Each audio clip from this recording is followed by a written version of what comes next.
I'm here today with Gayatri Naraine. How are you? I'm fine. It's lovely to be here with you. Thank you. Thank you for coming to our new program, The Path to Enlightenment and Inner Peace. It's a new program in English at Radio of Essence of Life. So thank you for coming. I love Essence of Life, and thank you for having me. So I understand, first of all, why don't you tell us a little bit about the Brahma Kumaris? Because not many people, at least here in Israel, know about it. So if you can give us a broad view of what the Brahma Kumaris is. The Brahma Kumaris, literally the word Brahma Kumaris mean children or daughters of the Creator. But of course, we don't want to be gender biased. So Brahma Kumaris would be children of the Creator. And the organization is headquartered in India, where we started from. And the founder of the organization was actually in undivided India, and he literally lived in what is today called Pakistan, Hyderabad, Sindh. And then after the partition, of course, he moved to India, and so the headquarters is now in Mount Abu, Rajasthan, India. The purpose of the Brahma Kumaris is purely, in one word, spiritual, in which the teachings and practice allows for an individual to reconnect to the true, authentic self through one's own explorations and discoveries, leading to experiences that would allow them to elevate consciousness. And so we call it, they move into a state of being souls or life, the essence of life. That's why I love that term. So they move back into that pure essence of life, which we call as the soul, the being, the life force. And in that consciousness, they are able to have a direct connection with a higher source, a divine source, the supreme being, God, or however they identify with that. So that's the kind of essence of the Brahma Kumaris. And it's done through a series of lessons that we call the teachings that takes one through understanding the self, understanding the connection to a higher source, understanding the law or the philosophy of action and reaction and interaction. And this is perhaps where the good deeds of actions would come in. What consciousness would an action be done in, and what are the consequences of that?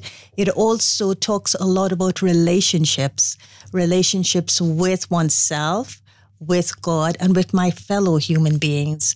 And the beautiful image for that is God being the seed of the tree, and the rest of us being souls of the living human world tree, and we're all in relationship. So that's basic of the Brahma Kumaris in terms of the teachings and who we are in terms of our organization. But one final thing that is unique, I think, for the Brahma Kumaris is that the leadership is of women.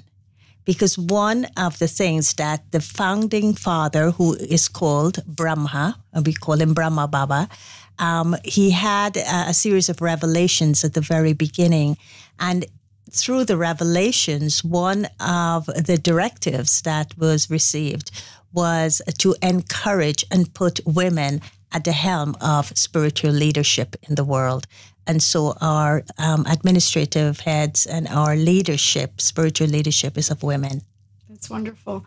As you were talking, I had so many thoughts. One thing, I like the vision of the tree. I connect to trees, and I think, I always say that, we are like a tree. So I totally relate to that. Yeah. But one of the things I was thinking of as you were describing, you were describing my spiritual path, which was amazing. Mm-hmm. It was like a feedback.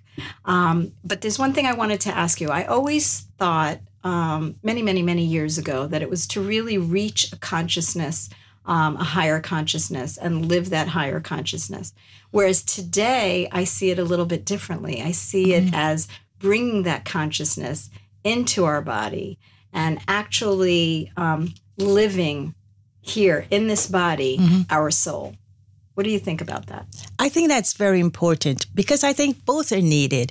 You need to reach for a higher vision. You need to reach out and connect. You need to reach for that which is sometimes described as the impossible and make that the possible. And so this thing of reaching is what I call pushing the boundaries of consciousness. Because if we stay in our bodies, for instance, and think this is all there is, everything that defines me is being in the consciousness of the body. No, that's not what I'm talking about. I'm sure that's not what you're talking about. But then if on the other hand, I say that consciousness is to leave the body, leave the reality of this world, leave the reality of what exists in terms of my everyday interactions, then that's a route of escape. I'm taking an escape route.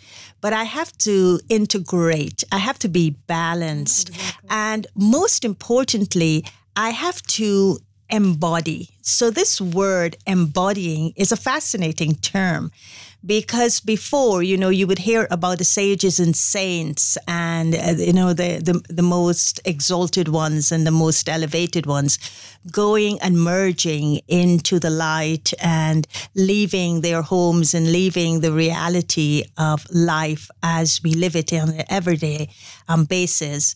And that is what I call reaching out to such an extent that they forgot an aspect of life and of living. But for me, pure spirituality and living in a consciousness that would harmonize, living in a consciousness that would integrate, living in a consciousness that would align, requires of us to look at how we elevate ourselves at the consciousness level, but how do we embody this consciousness that would create a transformative impact on our being, on our becoming, and on our doing. Exactly. And in our day-to-day action. So we're embodying it. How do I allow my eyes to see differently from spiritual insight? How do I allow my ears to listen compassionately to what is happening in the world and in people's lives around me? How do I taste? And now, taste is a very interesting thing because now taste is not just what gives me pleasure and satisfy me, but how do I embody a kind of value that would allow me to be a better person? And so that's why people are moving toward plant-based diets. How do I be in more harmony with that, with the earth, which I can give respect to and not just consume and not just abuse for my own survival. So I think this thing of embodying a consciousness that would allow for integration, balance, and alignment is what aspiring or reaching out to a higher consciousness is all about. Wow. You say it so beautifully. I feel uplifted just listening to you. It's funny when you started talking about the eyes and the ears, it brought me back to my days where I was studying at the Brahma Kumaris years ago. And one of the things that I took from there, I've taken a lot of things, and I think, I've taken from many different spiritual paths along the way. And each time I take what's precise for me and move on and evolve. But you reminded me the eyes. When we used to greet each other, and I'm sure you still do that, people look into each other's eyes when they greet each other. And I find that so beautifully because it's like you really meet the person. It's like you see inside their soul and connect. And I think that's something today lacking in the world, that people don't really look at each other. You're so true, because even if we look at each other, what are we seeing? You look at someone and they look away. It's as though they don't want to see you, or they look at you and say, why are you looking at me like that? Exactly. What is it you want to see? I think the simple act of looking into each other's eyes, it's like it causes a connection, an intimacy. Right. And I think it's something that's so important in life. But it just brought me back as you started talking about that. Right. And I want to share one other thing about looking. And that is, if I don't look at another and connect at the level of it's something more than just this body, something that unifies, something that connects, something that bonds us, then I'm not seeing the other. Exactly. And seeing is a way of appreciating the other. And appreciating, of course, the other rises as a legitimate other in my own life. And so connecting to someone as a legitimate other on this planet, in this world, is the most amazing bond I could have with an eye-to-eye contact. And I think it's beautiful. Yes, it is. Going back to the Brahma Kumaris, because you talked about the essence, and that's so important, so beautiful. But you're actually, the Brahma Kumaris is a world spiritual university with many, many centers. Could you talk about that a little bit? Yes, of course, we started in Mount Abu, which is where the headquarters is. And then in the early 70s, people in the Brahma Kumaris community itself had relatives and friends outside of the Brahma Kumaris in India. And so they became interested in how do we bring this kind of teachings, because they were seeing the impact it was having on personal life, but particularly on family life, and then bring it into the community as well, into their immediate communities. So then they started, why don't we just bring it through an invitation, word of mouth, inviting you to come out of India and then to come into other countries and share this, first of all, with our immediate families. And so we had invitations by families that would say, come and I would help you, and we would start something in our community, in our homes, with our families. And then the first center outside of India was in Hong Kong. Okay. The second one was in London in the UK. And the third, would you believe it, was way across the seven seas in the country I was born in, Guyana, in South America. Oh, really? And my forefathers are from India, but I was born there, and I'm like 4 generations out of India. And so that's where I came into contact with the Brahma Kumaris. Now, that was in 1975 when they came to Guyana, where I was. And from 1975 to today, we have over 100 centers in over 130 countries. Wow. And so it has spread, but actually the seed of spreading was amazing, because it was just from individuals saying, I would like to bring this to my community, and that's how it started. In 1980, we became affiliated to the United Nations in New York. I was visiting New York, and the center had just begun in New York, and I was asked, would you like to just volunteer for a few months? And I said, I only have 3 months. And so I could volunteer with you for the next 3 months as far as my visa would allow. And as they said, the 3 months never came to an end, because I'm still living in New York. I'll get to the UN in a minute. I would like to talk to you about that. And then, of course, we got affiliated to the UN. And then it started spreading. Because my first meeting with the Brahma Kumaris, believe it or not, was in Miami. Mm-hmm. I was invited, when you talk about families, I was invited to a family's home. It's a very famous family, so I won't talk about who they are, but, several siblings and wives and the kids. And I was invited to a meeting at their home. And that was my first encounter or relationship. Mm-hmm. And then again, when I came to Israel and I met Sharana and the center here in Israel. Mm-hmm. So, and I've also been to Oxford in England. So you have a good idea of how we operate around the world. Yes. And how, what I really liked, maybe you could talk about that, and then we'll get to the UN, is that actually people who come and study, they take it into their own lives. It's not like, a lot of times people see communities where everybody's dressing in white, or, it looks like you have to move over and become part of that community. What I found was that there were many professionals, people in all walks of lives, taking the teachings into their own lives, whether it's in media, or whether it's in business, or whether it's in, maybe you can talk about that a little bit. Definitely what you're saying is the case, because within the first understanding of the individual, which we would call the first lesson of understanding who I am, the amazing feature about that is that every individual being is unique. Right. And so the way that person would show up in life would be unique. And that's the aspect that allows us to have acceptance. If we didn't understand that every individual was unique, then I'd want that individual to be like me and to clone me and to do what I want them to do and to become the same that I am. And then that creates communities that want to clone everyone to become the same. Right, like and so close. that would be against the grain of the teachings, or to become close, as you're saying. And so to understand that, the second level of the understanding is everyone is playing their role. The soul is playing its role. So appreciate that as a detached observer.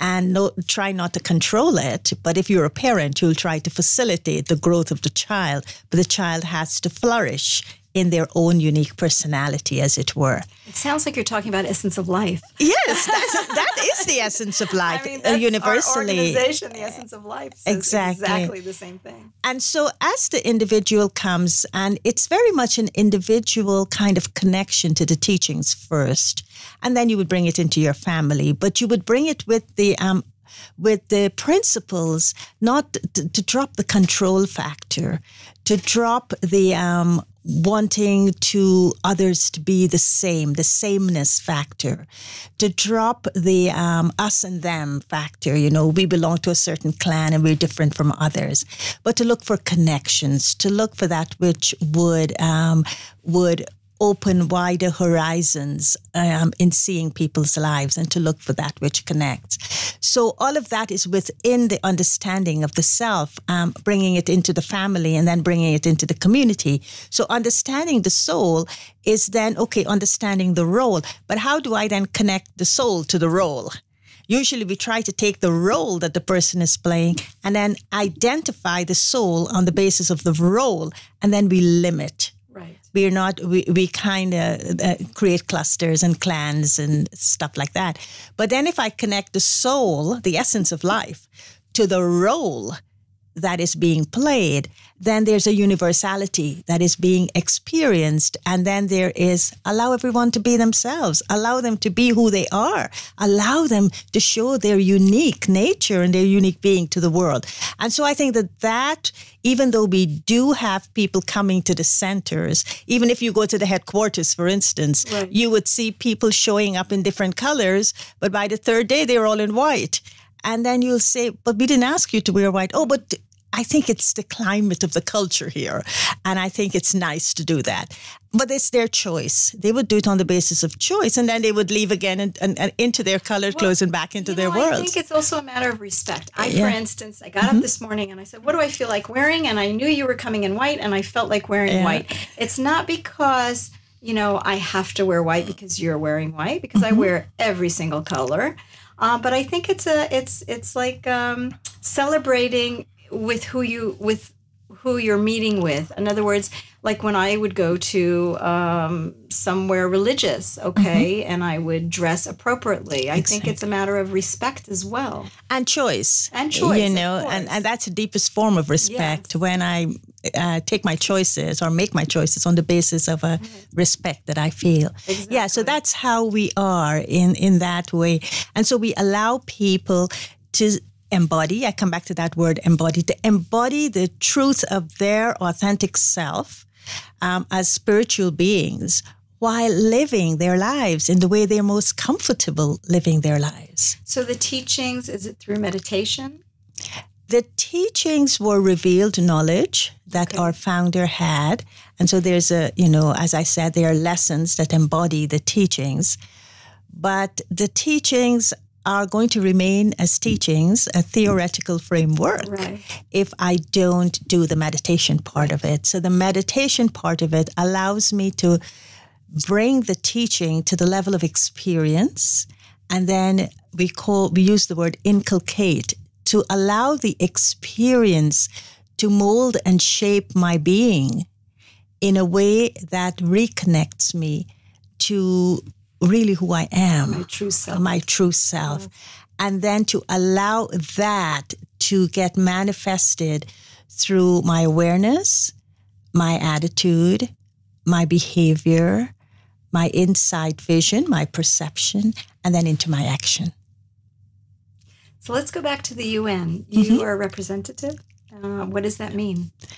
I'm one of the representatives. Okay. Actually, we have a few of them. And it literally means that I'm the connection between the Brahma Kumaris and the United Nations. Okay. And I'm kind of like a facilitator to make sure that the affiliation we have with the UN, the Brahma Kumaris, with the United Nations, that is being upheld with the highest integrity. So, for instance, we can't, as the Brahma Kumaris, use the United Nations as a forum to proselytize or to do our teachings. Why we are at the UN? It's because the UN has programs that need to be brought to the people, and the people to understand that the UN is working on their behalf. The governments, through the UN, are working on behalf of the people. So the people need to know what it is that the governments are working on their behalf. I mean, what are the programs? Like the sustainable goals. Like the Sustainable Development Goals, like UNICEF and Children, like CSW, Commission on the Status of Women, what is being done with women. Now, they're all under the Sustainable Development Goals right now, but they're also departments and programs in their own right that we... You see, the UN is a broad area of programs that you could get involved with. So we go in with what is called a non-governmental organization. And the UN allows for non-governmental organization in its affiliation that they would ensure that we are representing the voices of the people. And so we have to bring the needs of the people to them and take back what they're doing to the people. So within the different programs like women, we not only look at what the UN is doing at headquarters, whether in New York, whether in Geneva, whether in Vienna, or whether in any of the regional offices, but how do we take that back onto the field, into the villages? How do we connect it back to what women's needs are at that level? And then when they have their annual conferences, how do we bring back the women's voices from the field into the Commission on the Status of Women at the UN? How do we bring that and let the governments hear and let the UN hear? So that's the role we play. It's more like a bridge, I would call it. I'm interested to know spiritually your outlook on women, because my feeling, and a lot of times, I've been in business for many, many years, and I would always encourage having women on the board of directors and in management. And people always said that I was, pro-women. And I would always say I'm pro-balance. Yeah. I think it's very important, that, men are unique in their way and women are unique in their way, and that we complement each other. We all have feminine and masculine energy within us. And I think it's important to have that balance. How do you see that? I agree that there needs to be the balance, and there needs to be a balance that goes back to the essence of life. You could see how much I love that term. I love and that word. The Thank essence of life actually begins with women. Because when you look at birth, the whole process of giving birth is with a woman. It's with her body. It's with sustaining that umbilical cord, connecting her to that fetus, sustaining the fetus, the child being born, and the nurturing and everything happens. But you still can't do it without the man. You can't do it initially without the man, right. But I'm talking about the process thereafter. Okay. Thereafter. Of course, the man is very important. I'm not anti-man here, but I'm talking about a process that is pivotal and rests heavily on the woman. Okay. And that is the woman of once conception starts, the responsibility that that woman would have thereon with that child. And so that for me is what the Sustainable Development Goals is all about. It's that, something is created, something gets its inception and early childhood development. Then in terms of the process, the sustainability factor of the process, a woman could tell you what happens thereafter. That's so interesting what you're saying, because when you think about it in spirituality, at least, everywhere that I've been, and I've been, looking and processing and going through this evolution, spiritual evolution for many, many, many years, probably 40 years. And wherever you look, it's usually the women that are in the forefront of spiritual growth, and the men come after. You can see this even in couples. A lot of times when you go to a class, there's, many, many, many women, and then there'd be maybe an odd couple of men. And so it's interesting. As you're telling me this, it sounds almost like, the manifestation of it, as well as women going through this spiritual process first, and then the men coming along. Yes, and this is why right now at a place like the UN, the women have to come, and I'm talking here balance the equation that's happening there. Because if you look at the whole Sustainable Development Goals, which is a comprehensive agenda for transformation in the world at all levels and within every sector of what's happening in the world, of the world's issues, then you could see it's predominantly a male agenda, because it was a lot of energy and a lot of input of our brothers, as I would call them in spiritual terms, that invested in the research and in, coming up with this agenda. And of course, it goes back to the Millennium Development Goals, and now it's morphed into the Sustainable Development Goals. And so now, in its implementation, to make it happen, I think this is where the balance of women is very important. But it's interesting because I was talking about these sustainable goals many, many, many years before people were even aware of them. In the business world, I was pushing forward on all of these values for many, many years when people didn't even understand what I was talking about. So when I today meet with, even banks that I used to talk to them about, where to invest money, and they looked at me like I was crazy because I said that the impact was so important for the future of our world. At the time, no one understood. And today, because of the UN goals, everybody's starting to speak that language. Everybody's starting to get it. So it's so important.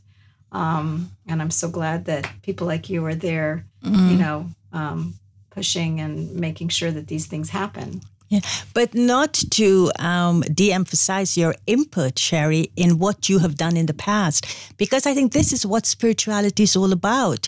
It is not about immediate success when something is amplified on the world stage. Now, the UN has amplified something that I don't think the UN and the people who amplified it could take credit for totally. No, it's because it's people like you who were part of the process doing this, that we all ended up collectively showing something that they needed to see. And when they saw it, they gave it a framework and they give it something. But other people were working. Now, from a spiritual perspective, and this is where the spiritual dynamic is very important not to dismiss after the bigger picture has come into being, comes from the little people doing something consistently and systematically with a faith and a conviction that this is where the world needs to go, first of all. We are the people who will make the sacrifices and continue with the commitment to take it there. And when it becomes a reality in terms of a physical reality, we will continue to sustain it. We may never be acknowledged as one of the ones who put the drop or did that good deed of being part of it, but that's irrelevant. That's totally irrelevant. And I think everyone has the role to play. Of course. And for me, the biggest thing is for people to know that it's possible. Yes. It's possible to create this positive change. They just need to visualize it, see it, have the will to do something about it. And anything's possible. Right, and to continue with the Good Deeds Day, Yes, thank dedicated you. to sustainable development goals. Before we came online, the Good Deeds Day is starting in India. So good luck to India and Good Deeds Day this next and maybe we can connect it to the sustainable development goals, because that's so beautiful. A Good Deeds Day for SDGs. That would be wonderful. Thank you so much for coming to our show. And it was so nice to meet you. Thank you, Shari. And a lot of good luck to all of us, to you and to the Brahma Kumaris and to all of us. Thank you.